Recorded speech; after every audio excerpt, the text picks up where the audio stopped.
Why, hello here. If you hang around in the RPGMaker subreddit, you probably noticed some questions that pop up again and again, mostly asked by newcomers. So in this video, I'm going to compile and answer 5 of these highly repetitive questions. Question number 1. Always go with the latest. The new version has always been a better product for a newcomer, and not necessarily a better product for someone already using the older version, which is why older users may recommend against it, because how good we are with an older version affects how we view the newer one. But if you are a newcomer, the answer is simple: go with the latest. If you still have doubts, try out the free trial. It's the fully featured software with just a 20 to 30 day limit. Repetitive question number 2. There are 2 parts to starting out. First is learning how to use RPG Maker. Second is learning how to do the thing that RPG Maker is made for. So on the first point, you can learn RPG Maker by following its manual. You can access it by opening RPG Maker and pressing the F1 key in Windows.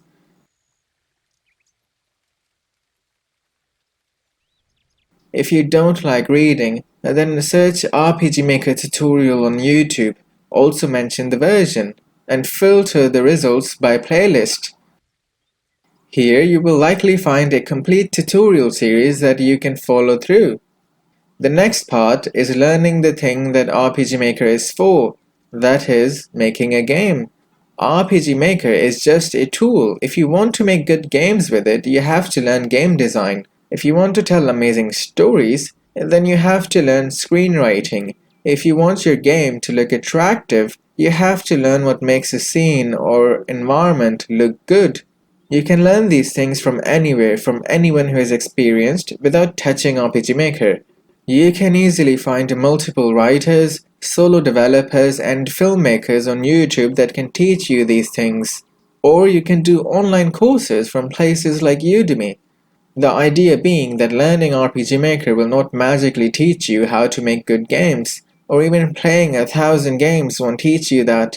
This is something you have to learn separately. Okay, moving on to repetitive question number 3. Yes, don't make your dream game as your very first game. Making a video game is much harder than making a video.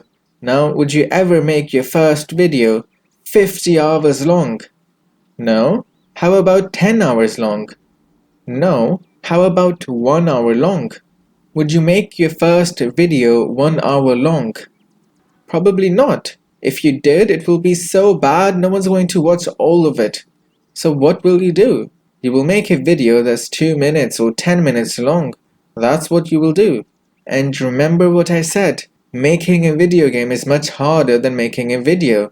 If you won't make your first video any longer than 10 minutes, then don't make your first game any longer than 10 minutes.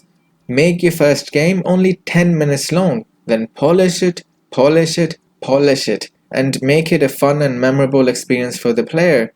Trust me, even if it feels wrong, this is the best tip you can get. Repetitive question number 4.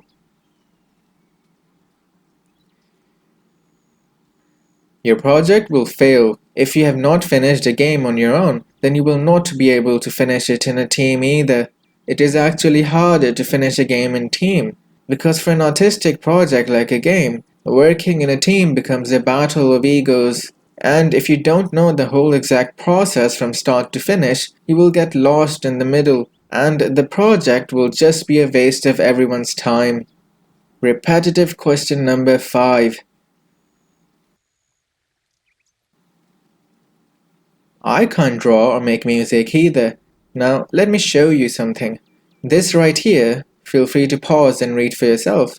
This is a post by Anti-Lured, and this one guy has made and shared more than 2,000 tracks of music that we can download right now and use it in our games.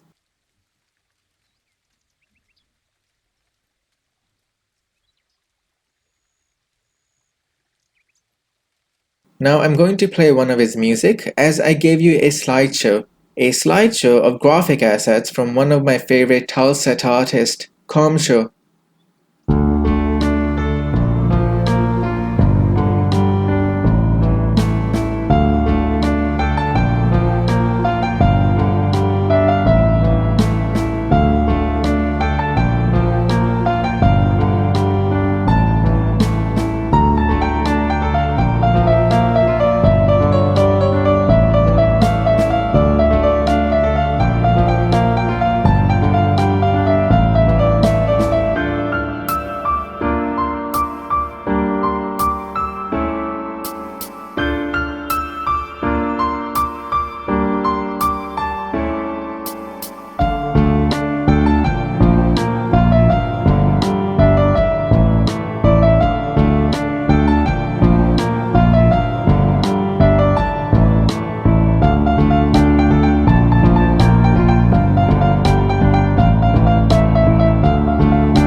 These are tilesets made specifically for RPGMaker MV by Comshow, and they are completely free to download and free to use.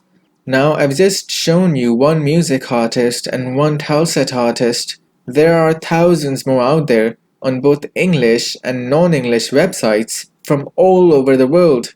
You don't need to draw your assets or make music, but you do need to find them and collect them and sort them. And that can take months. I have spent one whole month, all day long, every day, just sorting the graphic assets that I downloaded over a period of 6 months. There's so much free asset out there, you don't have to make it yourself, but you do need to go online and collect it and then sort it for when you do need it. The games I'm showing in this video are my own. I made these myself without drawing anything. I'm just a screenwriter, all I can do is write dialogues. So yes, you can make good and unique games without making the assets yourself. With that said, I'm ending this video right here. I initially wrote 10 questions, but the answers became longer than I expected, so I'll cover the other 5 in another video.